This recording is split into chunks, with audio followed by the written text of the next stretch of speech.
Hello అండి, అందరికీ నమస్తే. మనలో చాలామందికి రవ్వ లడ్డు అంటే ఇష్టం, కానీ మనం ఉండలు పట్టేటప్పుడు అవి చెదిరిపోతూ ఉంటాయి. ఈ రెసిపీలో మీకు ఆ ఉండలు కరెక్ట్గా చెదిరిపోకుండా వచ్చేలాగా రెసిపీ అయితే చూపిస్తున్నాను. అమ్మమ్మ చేస్తున్నారు, నేను మీకోసం రెసిపీ అయితే చూపిస్తున్నాను ఈ వీడియోలో.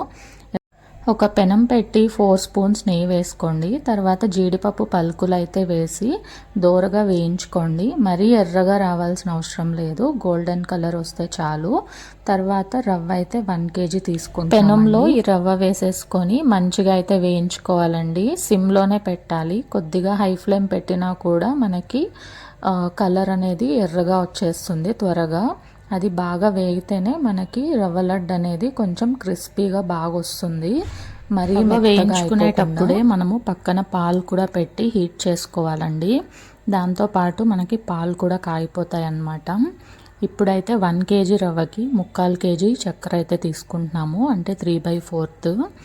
చక్కెర ఇలా పౌడర్ లాగా వేయకండి, ఇలానే వేయండి. తినేటప్పుడు చాలా బాగుంటుంది, నోటికి చక్కెర పలుకులు తగులుతూ. రవ్వ చక్కెర చాలా కాంబినేషన్ అయితే బాగుంటుందండి. రెండు క్రిస్పీగా ఉంటుంది, తినేటప్పుడు కొంచెం కరకర అని ఉంటుంది.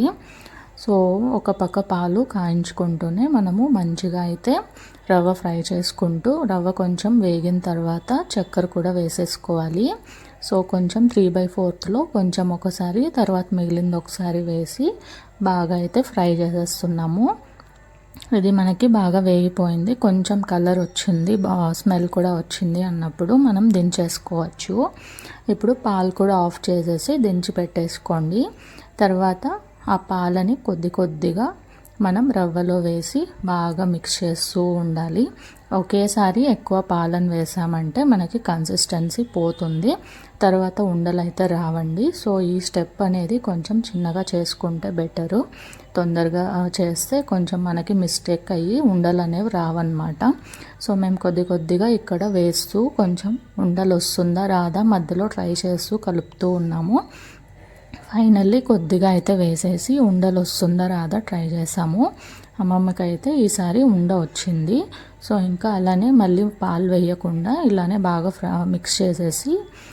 మిక్స్ చేసిన తర్వాత ఉండలు అయితే పట్టేసుకున్నాము. ఒక 54 ఏమో వచ్చాయి 1 kgకి. ఇలా అయితే మంచిగా షేప్లో అయితే లడ్డూస్ బాగా వచ్చాయి.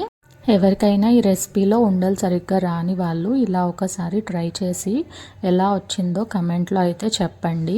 మీ ఎక్స్పీరియన్స్ని కూడా తెలుసుకోవాలి అనుకుంటున్నాము. అలాగే మీకు ఈ వీడియో నచ్చితే డెఫినెట్లీ లైక్ చేయండి. మీకు ఇంకా ఏమైనా వంటలు కావాలి అన్నా కమెంట్ చేయండి, ఆర్ ఈ రెసిపీలో ఏమైనా డౌట్స్ ఉన్నా కూడా కమెంట్ చేయండి. నేను కనుక్కొని రిప్లై ఇవ్వడానికి డెఫినెట్లీ ట్రై చేస్తాను. కిడ్స్కి అయితే ఈ రెసిపీ చాలా బాగా నచ్చుతుంది.